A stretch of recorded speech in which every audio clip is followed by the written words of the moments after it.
La vidéo que tu t'apprêtes à regarder est un extrait d'une masterclass de plus de 12 heures que j'ai postée sur ma chaîne. Une masterclass où je montre comment lancer ce qu'est un business en étiquette avec l'IA. Alors, je m'appelle Thierry Stéphane, pour les plus intimes, le Général Makora. Sur cette chaîne, je parle principalement de business en ligne, de business physique. Il m'arrive des fois de parler de sujets qui s'apparentent de près ou de loin au business. Je parle d'histoire, d'économie, de spiritualité, de sciences sacrées, de philosophie, car j'estime que ce sont des méthodes épistémologiques ou bien des disciplines scientifiques où on peut comprendre des mécanismes que nous pouvons ensuite implémenter dans notre business afin de scaler, de développer notre business. Il faut savoir que je me suis lancé en ligne à peu près 6 ans en e-commerce. Il y a à peu près 2 ans et demi, je me suis lancé en étiquette dans la niche du photovoltaïque où j'ai réussi à avoir un pic à plus de 140 000 euros par mois sur 3 mois d'affilée. À partir de là, j'ai développé une expérience que je suis en train de remettre maintenant dans les programmes d'accompagnement que je développe sur ma chaîne YouTube. Et donc, du coup, dans cet extrait de masterclass, dans cette vidéo que tu t'apprêtes à regarder, je montre comment, en fait, au travers de toute l'expérience acquise, il faut développer une offre à étiquette marketing avec l'IA, comprendre des mécanismes importants comme les croyances fondamentales d'un marché, d'un avatar client, le levier à implémenter, le levier économique à implémenter dans son business. J'explique un concept qu'on appelle l'unfair advantage, c'est-à-dire avoir quelque chose qui rend notre offre unique et qui permet à nos clients d'avoir des résultats de manière instantanée au moment de l'onboarding. J'explique comment j'articule tout ceci dans mon offre d'accompagnement, dans mon programme d'accompagnement, comment je l'ai articulé auparavant dans ce qui était de mon offre pour le photovoltaïque. J'explique absolument tout dans cette vidéo. De ce fait, j'espère que la vidéo te plaira de telle sorte qu'elle t'encourage à regarder l'entièreté de la masterclass. Le lien étant en description de la vidéo, je partage beaucoup de valeurs ou bien éventuellement directement réserver un appel avec moi pour que nous évaluions la possibilité de travailler ensemble très prochainement.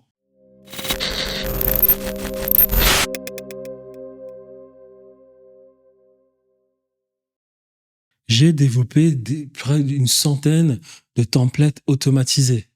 Pour ce qui est de l'IA, par exemple, en plus de cela, je suis en train de terminer avec une sorte de chat GPT que je vais appeler Stéphane, où il y a toutes mes connaissances que je lui ai transmises. La personne peut poser des questions pour avoir des réponses instantanées.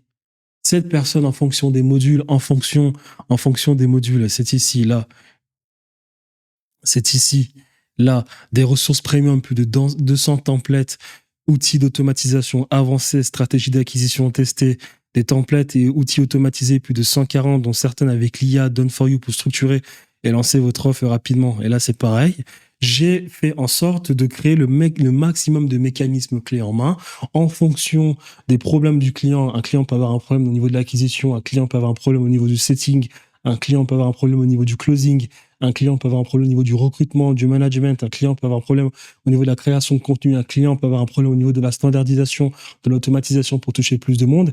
J'ai mis en place des mécanismes directement automatisés de telle sorte que, voilà, en fonction de son problème, je lui ai mis tel asset, il peut utiliser directement cet asset pour lui avoir ses déclics et voir ce qu'il peut implémenter directement pour avoir le maximum de résultats possibles. Donc, j'ai ultra optimisé mon offre à étiquette pour optimiser les chances pour mon client d'avoir des résultats le plus possible. Et c'est à ça que va vous servir l'IA dans une offre à étiquette. Quand vous êtes consultant comme moi, vous pouvez utiliser l'IA pour parfaire votre offre afin d'optimiser les chances pour votre client d'avoir le plus de résultats, d'optimiser les chances pour votre client d'avoir des résultats le plus rapidement possible. Et ça, c'est la première chose que vous devez faire lorsque vous êtes dans le cas numéro 1. C'est-à-dire que vous êtes sur Internet, vous décidez d'être sur Internet, il vous faut, et là je l'ai écrit ici, une offre systémique avec mécanismes multiples ou focus à étiquette sur un point précis. Ça, c'est le deuxième truc. En tout cas, soit vous avez une offre systémique avec, comme je l'ai dit, plusieurs avantages qui vont permettre à votre client de se rapprocher le plus rapidement de sa situation désirée, ou bien une seule offre qui est vraiment focus sur un avantage qui tourne autour de l'IA, mais qui va aussi permettre au client de se rapprocher le plus rapidement de sa situation désirée. C'est ce qu'il faut bâtir à tout prix. Donc, une offre à étiquette ultra optimisée avec plein d'avantages clés en main si possible, où vous utilisez de l'IA comme par exemple un chat GPT à votre image, qui a toute votre connaissance, ou bien des sets d'automatisation si votre client a besoin d'automatiser son business, ou bien comme moi, est-ce que j'ai fait des templates automatisés qui apportent directement des réponses à mon client lorsqu'il a une question. Vous devez avoir une offre ultra optimisée pour optimiser les chances. à vos clients d'avoir les résultats le plus rapidement possible. Et tout ceci se fait au niveau de l'onboarding. On répète, lorsqu'on est sur le terrain, notre but à nous, c'est de générer de la dopamine, de la sécréter de la dopamine pour notre client de manière instantanée. C'est plus facile de le faire parce qu'on est capable de lui apporter des clients instantanément dès la signature. Nous, ces shots de dopamine, on va se rassurer que le client les sécrète au moment de la signature, c'est-à-dire que 10 minutes après l'onboarding dans notre programme d'accompagnement, notre onboarding est tellement optimisé comme ce que j'ai fait moi ici, notre onboarding est tellement optimisé de telle sorte ici, là ou là, je sais pas, j'ai tellement d'automatisation pour optimiser, de telle sorte que mon client reçoit tous ses assets à recevoir à la minute qui suit. Donc son Discord, ses outils, ses templates, ses automatisations, sa formation, et l'IA, mon IA, où il y a toute ma connaissance, où il peut directement lui écrire, il reçoit tout de manière instantanée. Il a tous ses assets clés en main directement. Boum, shot de dopamine. Wow, j'ai signé directement tous ces avantages. Ça, c'est le premier cas.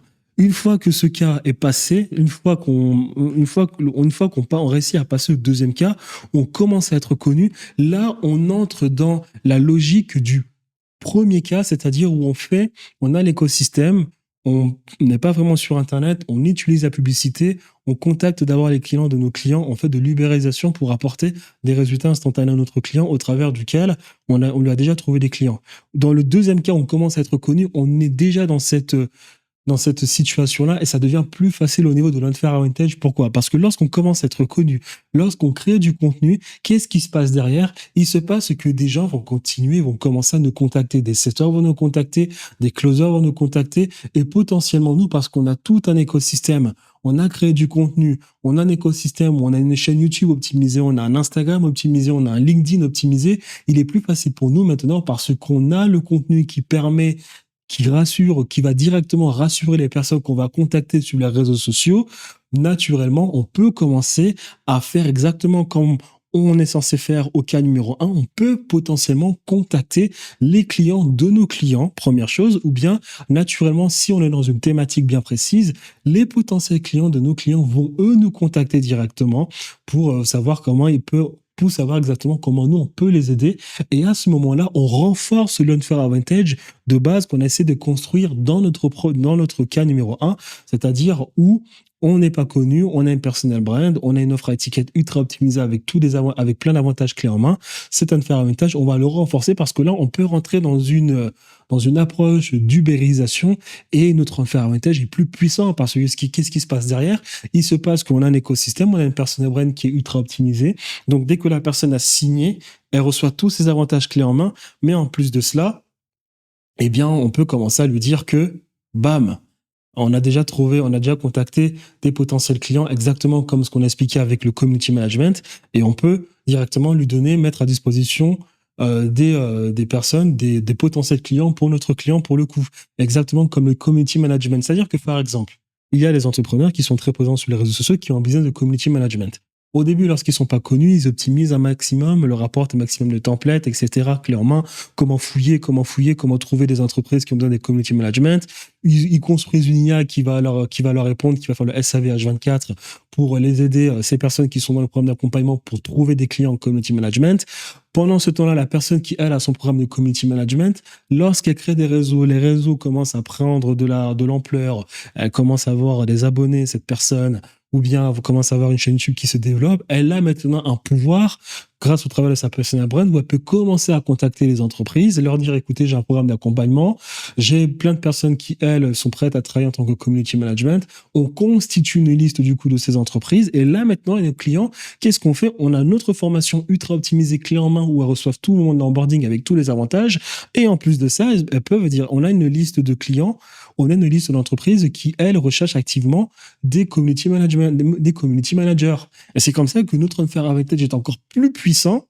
Et du coup, eh bien, on a des personnes qui sont forcément plus satisfaites. Et ensuite, on entre dans une troisième phase où là, maintenant, c'est le paradis. Parce que quand on est connu maintenant, on arrive à l'étape où on veut upseller le high ticket au travers de mastermind. Et là, maintenant, on est carrément un pont physique où on fait le relationnel entre nos différents clients. Et nos clients peuvent commencer à networker. Donc là, maintenant, on a un triple unfair advantage. On a une offre déjà optimisée avec plein d'outils clés en main qu'on a construit avec l'IA, ou bien où on utilise l'IA pour parfaire notre offre. Deux, on a toute une liste de potentiels clients pour pour les membres de notre programme d'accompagnement. Et trois, au travers du networking, au travers d'un mastermind, par exemple, parce que là, on est suffisamment connu, on renforce le sentiment des deux premiers cas.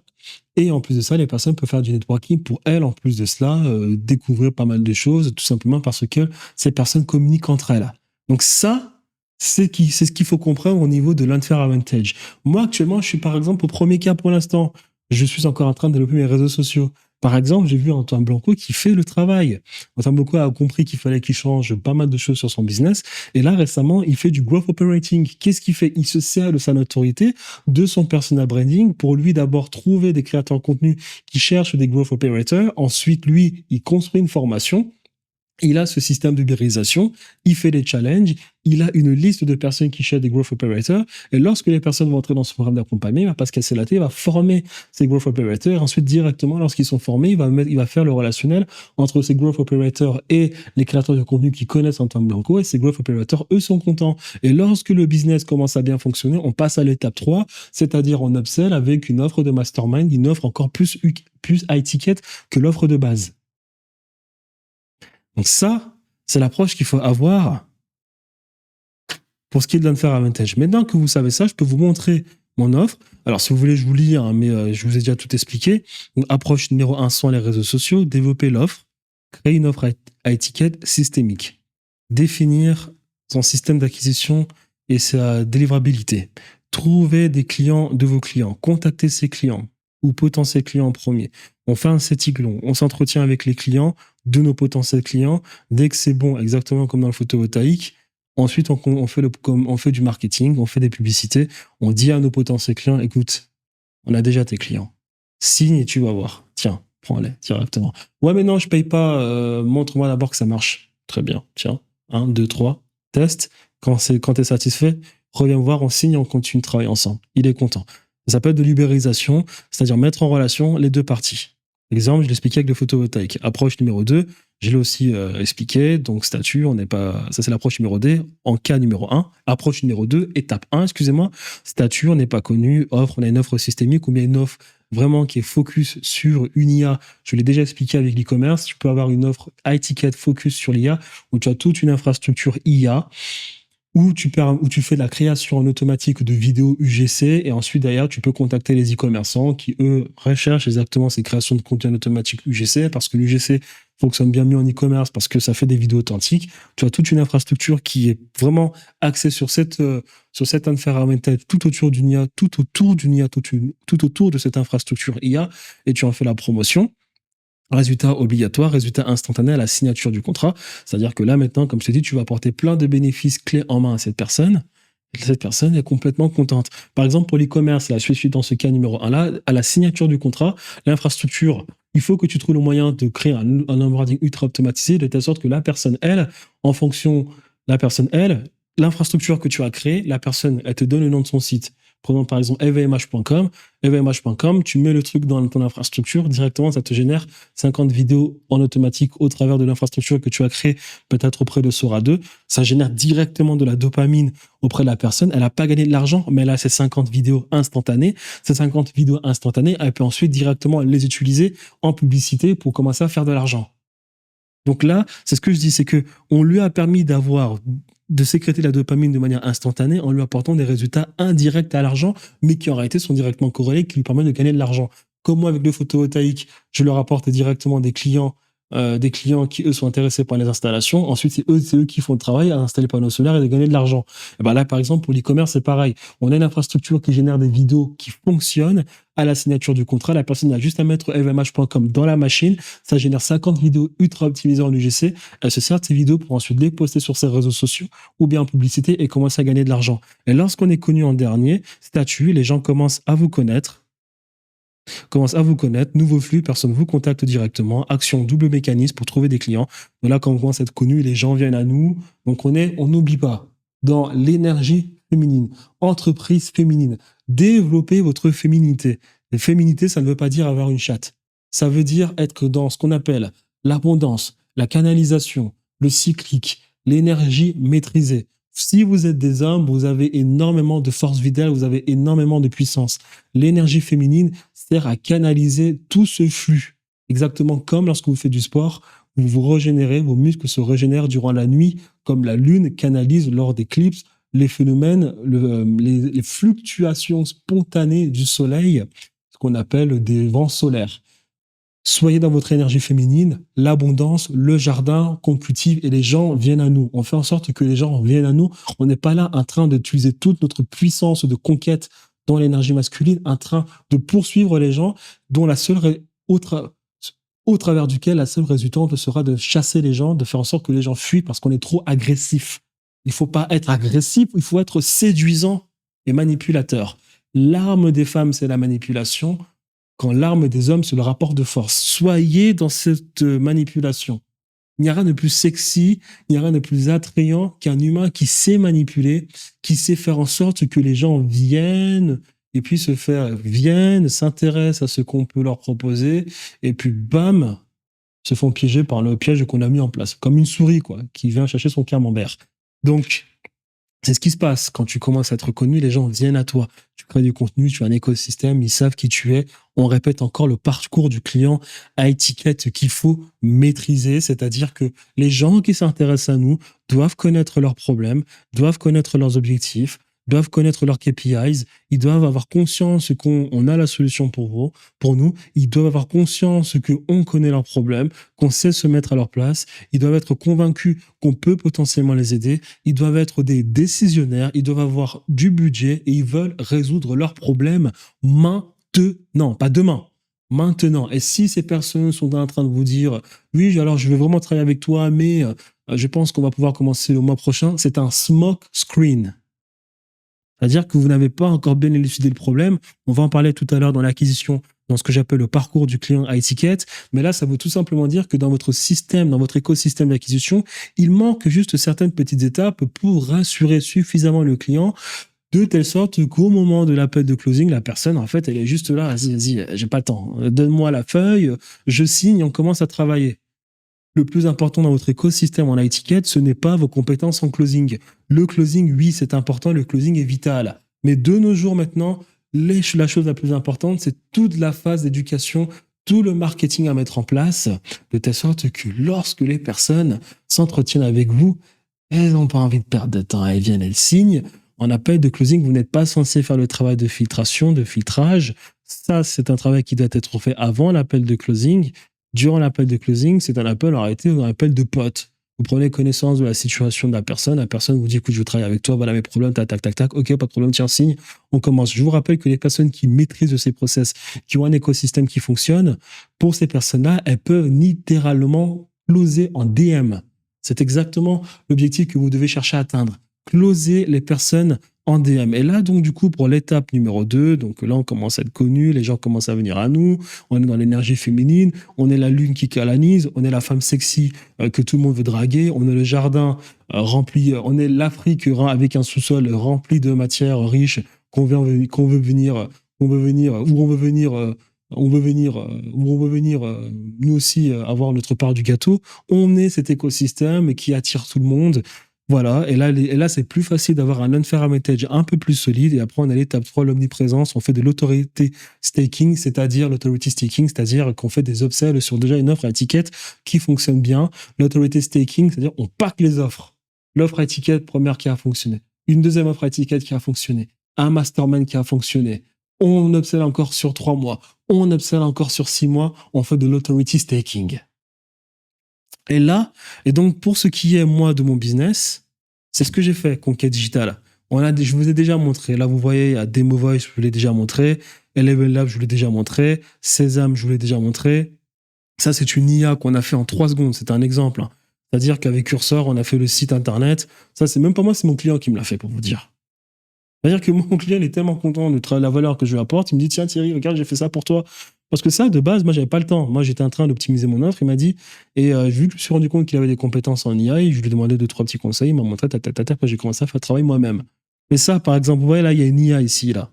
il y a une IA, etc. Ça, c'est un truc qu'on a fait avec Cursor très rapidement. Ça, ceci que vous voyez Web App, c'est des sites, c'est Google, je sais même pas exactement quel nom, mais en fait, vous pouvez héberger vous pouvez héberger vos sites et vos IA avec une URL gratuite sur Google. Et ça, on l'a fait en très peu de temps, c'est-à-dire une IA comme ça. Avec ça, là, il y a ma voix, j'ai pas mis de crédit. Donc, si je mets là, ici, par exemple, test, je pense que ça peut marcher. Mais voilà, j'ai pas mis de crédit. Donc là, il n'y a pas de token. Mais on l'a fait en très peu de temps, c'est-à-dire, en fait, l'IA avait ma voix, je passais un appel, il y avait ma voix parce qu'on a utilisé Cursor et GPT en se servant du code de Sésame. Il y avait ma voix, on a fait ce truc très rapidement parce qu'on a mis en place cela dans mon site, on a mis en place cela sur comment ça s'appelle, excusez-moi, sur mon site, sur mon site où il y a tout simplement mes produits, mes programmes d'accompagnement. On a fait en sorte qu'il y ait une IA disponible où il y a ma voix et ensuite la personne peut poser des questions, s'entretenir avec mon IA, etc. Et la personne est contente parce que il y a une disponibilité H24. On a fait ça très rapidement. Et donc, du coup, c'est ce que je voulais montrer dans mon programme. C'est que moi, j'ai fait une offre systémique. C'est-à-dire, offre systémique, si on peut revenir ici.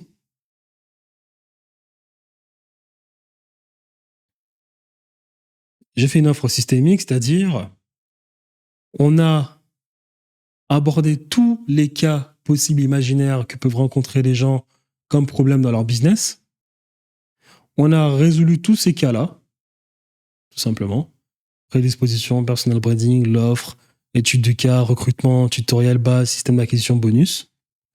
Je vous ai dit qu'en début de mon programme d'accompagnement, non prédisposition, j'ai fait 5 vidéos où je fais un système de questions-réponses à 140 réponses. 140 réponses. C'est-à-dire que je me suis littéralement posé, je me suis dit, OK, à partir de cette prise de décision de lancer un business à étiquette jusqu'à ce qu'elle ait un business qui fonctionne, la personne va avoir des problèmes. Eh bien, moi, mon travail à moi, c'est d'anticiper ces problèmes et de faire en sorte qu'elle ait déjà des solutions à ces problèmes. Donc, j'ai recensé 140 questions plausibles, possibles, et j'ai fait des vidéos où je réponds à chacune de ces questions en anticipant le problème. Là, que la personne, elle, directement, elle a une solution. Et à cela, on met en plus de cela une IA qui a 700 heures de contenu upload dans la matrice pour qu'elle puisse encore aider la personne. Et en plus de cela, j'ai mis un service SAV automatisé où la personne remplit un formulaire, je reçois une alerte, je fais une vidéo Loom directement. Et moi, je me suis du coup servi de l'IA à ce niveau-là pour optimiser mon offre parce que moi, j'ai choisi de faire une offre systémique. Donc, c'est-à-dire, j'ai analysé, tac, tac, tel avantage, tel avantage, tel avantage, tel avantage, tel avantage, compartimenté dans une offre qui ensuite va permettre à mon client de s'approcher de sa situation désirée. C'est comme ça que moi, je me suis servi de l'IA. Parce que je me répète encore, il y a 2 approches à ce niveau-là. Et pour terminer, eh bien, j'ai mis en place l'IA je me suis servi de l'IA au niveau des automatisations pour avoir quelque chose de smooth. C'est-à-dire là, comme tout ce que vous voyez ici, c'est de l'IA avec Make pour avoir un onboarding ultra optimisé, pour moi créer du contenu en automatique, pour moi gérer les imprévus de paiement, pour moi gérer une personne lorsqu'elle a payé sur Stripe directement et reçoit tout en instantané. La personne reçoit son écosystème. J'ai optimisé sur l'onboarding au niveau du Discord. J'ai optimisé sur l'organisation des appels de rendez-vous avec les clients. J'ai absolument tout optimisé avec l'IA. J'ai carrément freiné mon business parce que quand je fais ma masterclass ici, je disparais durant 6 mois. Ici, il y a 10 mois, ensuite 2 mois, 8 mois. J'accepte de disparaître, sachant que c'est dangereux pour ma chaîne YouTube parce que là, maintenant, je galère un peu. Là, il y a moins de vues. Je galère un peu. Mais j'ai préféré le faire pour optimiser mon business de telle sorte que je peux apporter des résultats de manière très, très, très, très qualitative pour mes clients. Donc, j'ai freiné durant 6 mois pour optimiser mon business, l'ultra optimiser, de telle sorte que mon business, du coup, ait une délivrabilité optimisée. Et en plus de cela, j'ai fait tout plein de sets d'automatisation, c'est-à-dire que toutes ces automatisations que vous les voyez, je les ai rendues implémentables pour mes clients qui sont intéressés, mais tout en leur expliquant que c'est pas quelque chose qui devrait les intéresser parce que nous avons des business différents. Donc, il faut, comme je l'expliquais, plutôt développer son intelligence analytique et ensuite concevoir ses propres automatisations. Mais si vous voulez vraiment copier-coller mon écosystème, les automatisations, ceux-là, je vous les donne. Donc ça, je l'ai ultra optimisé. Je l'ai expliqué ici au niveau des 3 piliers sur comment faire l'automatisation de business. Et là, j'ai donné la liste pratique que vous devez optimiser. Lorsque vous avez un business high ticket, cherchez à optimiser l'onboarding client. À partir du moment où la personne a payé, jusqu'à ce que la personne reçoive tous les assets que vous lui avez promis, il faut que ce soit optimisé. Ensuite, vous optimisez la création automatique d'espace. Là où vous allez partager des vidéos, des templates à votre client, vous devez optimiser cela. Ensuite, vous devez optimiser tout ce qui est contrat et facture. Vous devez l'optimiser. Vous devez automatiser cela. Pourquoi j'ai dit optimiser? C'est automatiser. Vous devez l'automatiser pour ne pas perdre de temps. Moi, tout ça, c'est automatisé. Le kick-off automatique, vous devez l'automatiser. La checklist delivery, vous devez l'automatiser. Vous devez avoir un management tracker que je vais vous montrer plus tard en vidéo. Ce management tracker me permet de faire le suivi avec les personnes. C'est-à-dire que là, j'ai les informations du client qui entrent directement. Je vais le montrer à la fin. Ensuite, là, j'ai les KPI du client. Je lui demande de remplir cela. Et ensuite, durant l'accompagnement, on a les KPI de la personne. Ensuite, on a l'emploi du temps où on s'organise avec le client, jour, date, heure, le type d'appel, c'est-à-dire est-ce que c'est un appel où on va l'aider, un suivi hebdomadaire, un appel stratégique approfondi, un appel d'urgence, un diagnostic spécial ou bien un appel imprévu. Ensuite, objectif.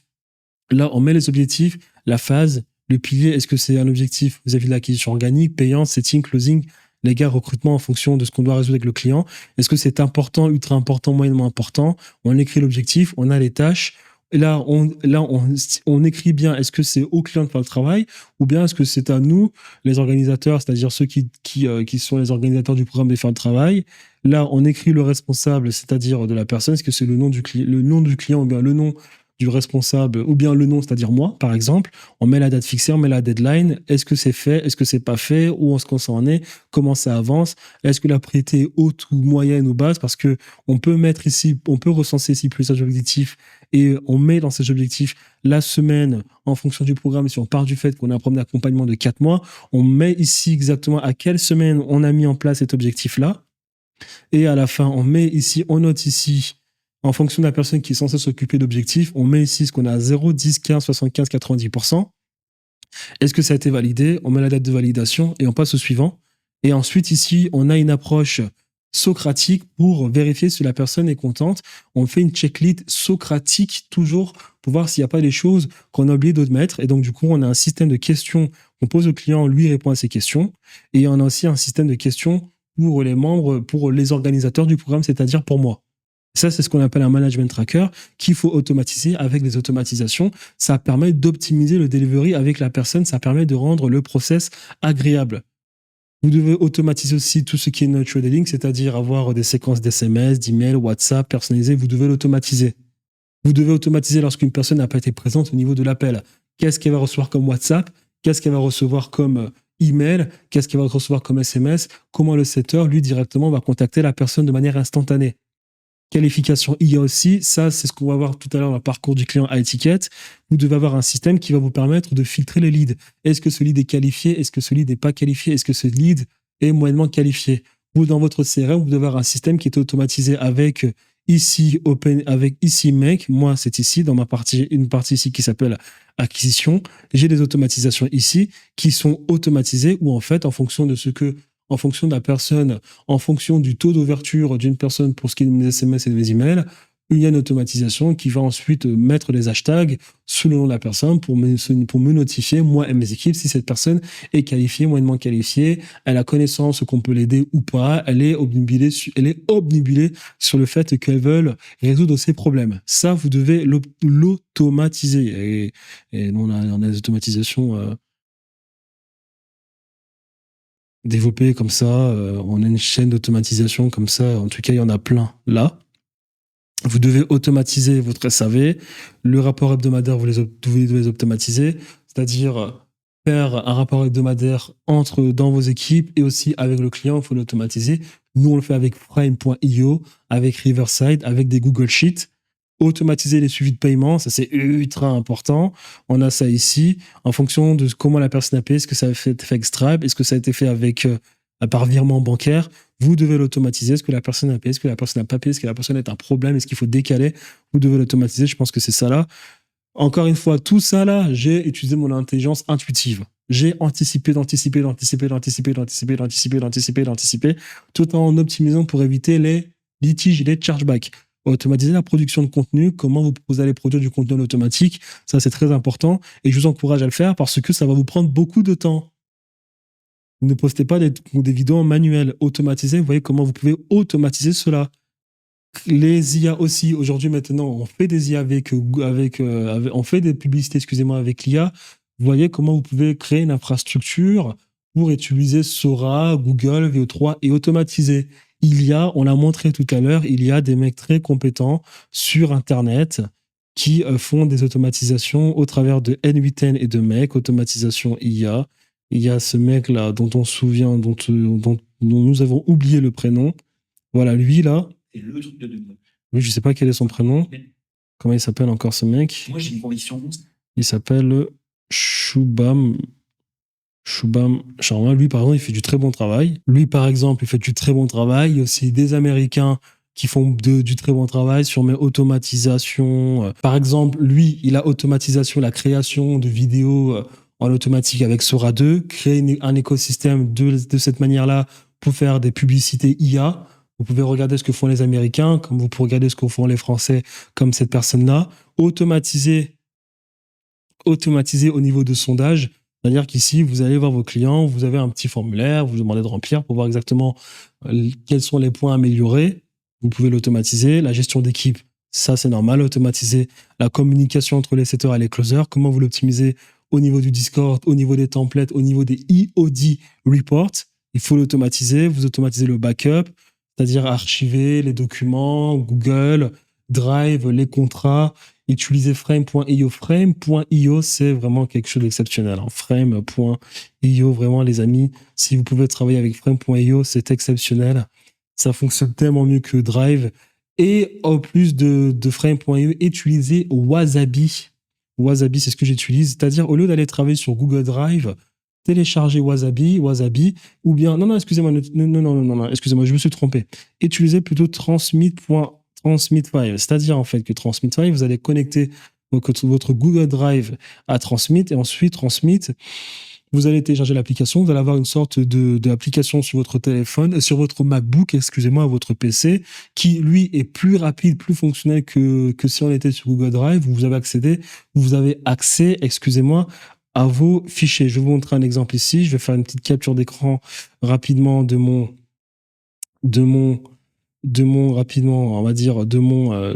Wasabi. Je vous montre un exemple. Voilà, ça c'est Transmit 5, ce que vous voyez là. Et donc en fait, c'est un peu plus, c'est plus prédictif, c'est mieux organisé, c'est rapide. Là, par exemple, ce que vous voyez, c'est ce qu'on appelle des buckets où j'ai automatisé au niveau de la création de contenu, où j'ai donné accès à des équipes pour faire des vidéos YouTube, etc. Là, ce que vous voyez là, c'est des comptes Instagram où j'ai automatisé la création, j'ai créé une infrastructure où en fait les vidéos sont postées en automatique. Là, il y a 151 vidéos sur un compte Instagram, là, il y a 15 autres comptes. Et si je refais la même chose pour YouTube et TikTok, etc., bah, c'est plus rapide parce que je déteste aller sur Google Drive parce que Google Drive est un peu lent. C'est lent, faut cliquer, en plus c'est pas bien organisé, tu te perds facilement sur Google Drive, donc je préfère travailler sur Transmit. Transmit, il y a mon Google Drive qui est dedans, il y a toutes mes vidéos, mon écosystème au niveau des vidéos, au niveau des documents. Travailler avec Transmit, ça coûte, je ne sais même pas, $49, $45, $45, c'est pas beaucoup. Vous automatisez tout ce qui est alerte incident, ça c'est important. Bon, ça se fait automatiquement avec Make. Lorsque vous faites une automatisation, du clean-up de data, vous automatisez surtout votre CRM. Dans votre CRM, normalement, vous avez un pipeline où des gens vont entrer parce qu'ils sont intéressés par vos services. Donc, ils vont entrer dans un pipeline. Vous allez avoir des personnes intéressées, des personnes pas intéressées, des personnes moyennement intéressées. Faites toujours le tri. Toujours, tous les 90 jours, supprimez les personnes qui ne sont pas passées à l'action. Ne vous vantez pas d'avoir dans votre écosystème, dans votre CRM, 1000 leads, alors que ces 1000 leads, il y en a 90% de ces leads ne servent à rien. Vous les avez recueillis parce que vous avez fait de la publicité, vous les avez recueillis parce que vous avez fait de la création de contenu, ou des personnes en opt-in, mais ces personnes, vous les contactez, elles ne répondent jamais, vous envoyez un SMS, elles ne répondent jamais, vous envoyez un WhatsApp, elles ne répondent jamais, ces personnes ne servent absolument à rien, mais vous avez toujours leur contact dans votre CRM pour vous vanter, pour gonfler votre ego, pour gonfler votre ego, tout simplement parce que vous avez plein de leads qui ont opt-in et que vous pouvez vous vanter que vos systèmes d'acquisition fonctionnent. Félicitations, oui, votre système d'acquisition fonctionne parce que des gens opt-in, mais quand ces gens opt-in mais qu'elles ne passent pas à l'action, il faut tout simplement les supprimer. Donc tous les 90 jours, vous devez clean up. Hop, on enlève. Allez, ciao, au revoir, bye bye. On va toujours nettoyer votre CRM. Vous avez une automatisation, c'est très simple, vous faites des automatisations avec N8N ou Make. Vous expliquez comment vous pensez la chose avec Claude. Claude vous aide à construire l'automatisation. Faites très attention avec Claude. Ne laissez jamais Claude, parce que ça, c'est ce que j'ai beaucoup galéré à ce niveau-là pour faire mes automatisations ici. Ne laissez jamais Claude faire l'automatisation de A à Z. Avec Claude, faites, et je l'ai fait ici, on va en parler tout à l'heure au niveau de l'onboarding. Ça, c'est les automatisations, c'est des étapes d'onboarding. Avec Claude, par exemple, ou ChatGPT, vous allez dire, je veux automatiser le clean-up de mon CRM. Je vais le faire sur un N8N. Claude va directement te dire, ouais, ok, à ce niveau-là, on va checker le pipeline, etc. Il va te créer directement les modules. Ensuite, toi, tu as le JSON, tu l'uploads sur N8N et ensuite, sur N8N, tu as une automatisation. Dans la plupart des cas, ça ne fonctionnera pas. Il y aura toujours un problème. Ce que vous devez faire avec Claude, c'est concevoir exactement comme vous faites avec Cursor. Vous dites avec Claude, ok, je veux une automatisation pour clean up ma base d'email, ma base de lead dans mon CRM, dans mon pipeline. Qu'est-ce qu'on peut mettre en place comme premier module, comme deuxième module, comme troisième module, comme quatrième module, etc. Vous parlez avec ChatGPT ou Claude, et ensuite, dès que vous avez toute la théorisation de ces modules, vous allez vous-même les créer sur N8N ou bien sur Make, ou bien si vous êtes sûr d'avoir les bons modules à mettre ensuite sur N8N ou Make, à ce moment-là, vous pouvez ensuite dire à Claude de faire la succession de modules dont on s'est mis d'accord, Claude et moi, ensemble.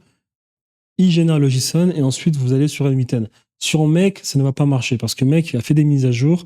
Donc actuellement, même les IA n'ont même pas encore connaissance à 100% que Make a fait des mises à jour.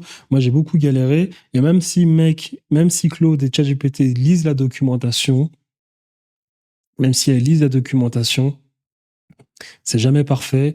Donc, du coup, moi, je me retrouvais tout le temps à refaire l'automatisation moi-même et finalement, je me rendais compte que c'était bien plus rapide comme ça.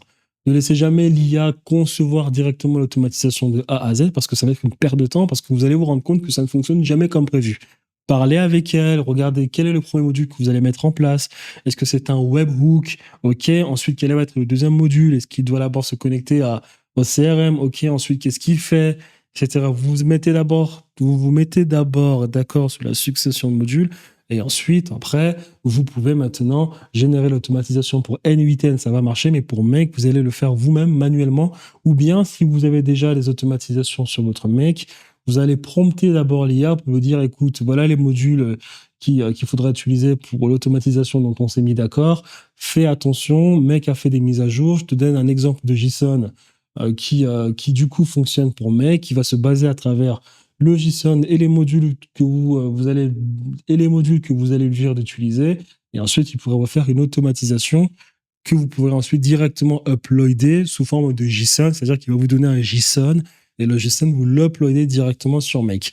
Mais dans la plupart des cas, ça ne fonctionnera pas comme prévu. Donc, je vous le dis directement, sur Make, dans la plupart des cas, il faut le faire manuellement, mais vous allez très vite vous rendre compte que c'est souvent même plus rapide que l'IA qui vous fait le travail vous-même, parce que si l'IA vous fait le travail vous-même, je me répète, il y aura toujours des petites optimisations qu'il faudra faire et souvent, on se rend compte en fait qu'il est bien mieux de commencer dès le départ parce qu'on ne saura pas détecter exactement où se situe le problème parce que ça ne se passe jamais comme prévu avec les automatisations. Très bien. Et ensuite, les templates, il faut automatiser les templates, les SOP, etc.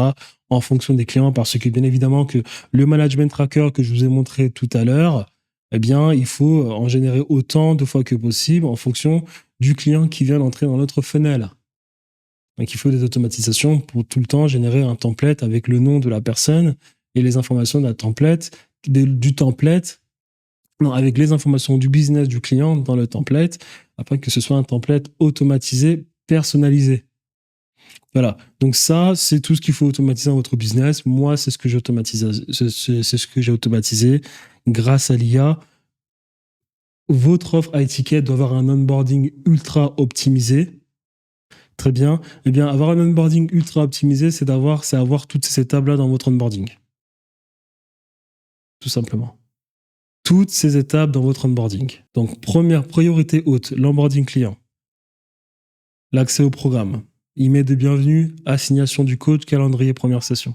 Ensuite, livrabilité, setting, closing, suivi post-vente, tous les livrables, en fait, le contenu, tous les assets que vous avez promis à votre client. Pipeline lead, c'est-à-dire là, il faut le mettre dans votre CRM. Il faut commencer à concevoir le calendrier avec votre client. Il faut lui mettre à disposition le premier, comment on appelle cela, le premier formulaire où il va remplir un certain nombre de questions pour que le premier appel, l'appel de lancement soit optimisé parce que vous avez toutes les réponses, toutes les informations du business de votre client. Vous avez toutes ces informations avant de prendre l'appel. Ensuite, vous commencez à créer les automatisations de reporting. Ça, c'est les EOD, c'est-à-dire les performances de vos secteurs, de vos closers, des membres de votre équipe. Il faut optimiser cela. Il faut automatiser cela pour avoir quelque chose de très optimisé. Ensuite, l'acquisition de contenu, vous l'automatisez, c'est-à-dire poster du contenu en automatique. Faites-le vraiment, chercher à automatiser ça aussi, c'est important, sinon burn-out. La communication, ce que vous pouvez automatiser, vous automatisez. Donc là, c'est les email nurturing, c'est notifications, Slack, Discord, l'interaction entre les membres de votre équipe, l'interaction avec les personnes qui obtiennent avant l'appel de closing, tout ça, vous l'automatisez. L'administratif, vous l'automatisez, les factures, les contrats, etc. Le support client, ensuite, vous l'automatisez, FAQ, des chatbots, etc. Ce que je vous ai déjà expliqué. Tout ce qui est témoignage. Alors, automatiser le témoignage, c'est demander tout simplement à vos clients. N'attendez pas que l'accompagnement se termine pour directement demander un avis client, si possible, à vos clients. Si vous pouvez l'automatiser, ils remplissent un formulaire, ils font une vidéo, vous l'automatisez directement, faites-le. Voilà. Ça va beaucoup vous aider si vous avez un business comme en photovoltaïque. Moi, en photovoltaïque, on avait justement nos clients, on leur demandait des mini-vidéos. Bon, c'était des darons, donc ils n'étaient pas très... il y avait beaucoup de personnes qui disaient non. Et en plus de cela, j'avais pas plein de clients. J'avais un client qui me permettait de ramener 80% du chiffre d'affaires, mais on avait quand même 2-3 clients qui avaient accédé de faire des vidéos qui me permettaient quand même d'avoir de meilleurs taux de pourcentage en closing. Voilà. Mais pour ce qui est de mon business actuellement sur YouTube, petit à petit, ça va venir, quoi. Tout simplement. C'est-à-dire que j'ai pas le réflexe, j'ai 4 clients qui peuvent faire une vidéo, je vais leur demander, ça c'est vrai à ce niveau-là. Et ensuite, la dernière priorité, ça va être la gestion d'équipe, le recrutement, l'optimisation et le scaling. Comment optimiser tout ça? Automatiser ça, c'est-à-dire automatiser les funnels, la création de nouvelles offres, automatiser au niveau du testing. Ça, c'est d'optimisation. Optimisation au niveau des ads, la création de contenu, des funnels alternatifs. C'est-à-dire que j'onboard de cette manière. Est-ce que je peux pas onboarder d'une autre manière? On fait un test, ça peut être d'optimisation. On automatise au niveau du recrutement. On automatise au niveau de la gestion d'équipe. Mais ça, c'est à la fin. Voilà l'ordre à suivre. On automatise d'abord l'onboarding. Ensuite, les assets qu'on a promis aux clients. Ensuite, la gestion des leads dans notre écosystème. Ensuite, tout ce qui est reporting d'équipe. Il faut s'assurer que la communication soit transparente et optimisée entre nos setters, closers, CSM, c'est-à-dire Customer Service Manager. On automatise la création de contenu. Ensuite, je mets bien ici que c'est plus important que la création de contenu parce que, bien évidemment, il est important d'avoir des clients satisfaits. C'est plus important d'avoir des clients très satisfaits, d'avoir un onboarding ultra optimisé que de créer du contenu. Alors oui, je sais que la création de contenu, c'est le marketing. Mais bon, moi, je fais partie des personnes qui pensent qu'il faut d'abord un minimum optimiser son offre avant de bombarder son acquisition de contenu. Encore une fois, je répète. Alors, j'ai oublié de montrer mon écran, excusez-moi. J'ai dit qu'il faut d'abord automatiser au niveau de l'onboarding client, après livrabilité des assets, après les leads, après le reporting, après l'acquisition de contenu. Voilà, et donc là, je voulais dire que je peux très bien commencer à bombarder en ads. C'est pas non plus très difficile. Moi, j'ai fait de l'e-commerce. Je vous garantis que l'e-commerce, quand tu as fait suffisamment d'e-commerce, en publicité, tu le maîtrises lorsqu'il s'agit ensuite de faire des publicités pour du personal branding ou bien des agences de SMMA. Lorsque tu as fait d'e-commerce, Faire des ads, c'est pas très compliqué. Mais si on n'a pas encore bombardé, c'est parce qu'on est en train de terminer de peaufiner nos offres parfaitement. On optimise au maximum, même si déjà on a quelque chose déjà de parfait, d'accord? On optimise encore au maximum. On se prépare ensuite à bombarder parce que aussi bombarder, c'est l'automatisation de l'acquisition de contenu. C'est ce que je suis déjà en train de faire. Hein. J'ai pas mal de contenu, moi, déjà, qui est posté en automatique. Et ça, tout ça se fait crescendo, c'est exponentiel, jusqu'à avoir ensuite de l'omniprésence, comme ce qui se fait aujourd'hui, ce qu'on appelle, pour moi, ce que j'appelle le mass content staking, ce qui a été vraiment vulgarisé par Andrew Tate. Donc, du coup, moi, j'estime qu'avant vraiment d'aller à fond à ce niveau-là, il faut d'abord un minimum automatiser son onboarding, etc. Et moi, à ce niveau-là, j'ai terminé, j'ai automatisé mon onboarding, mon écosystème est automatisé. Les livrables pour mes clients, tout est automatisé. Lorsque quelqu'un travaille avec moi, il reçoit tout en instantané. Le suivi est automatisé. J'ai tout automatisé à ce niveau-là. Après, vous automatisez la communication, après l'administration, après le support client, après les témoignages, la gestion d'équipe, le recrutement, l'optimisation et le scaling. Faites-le bien en ordre. Et voilà.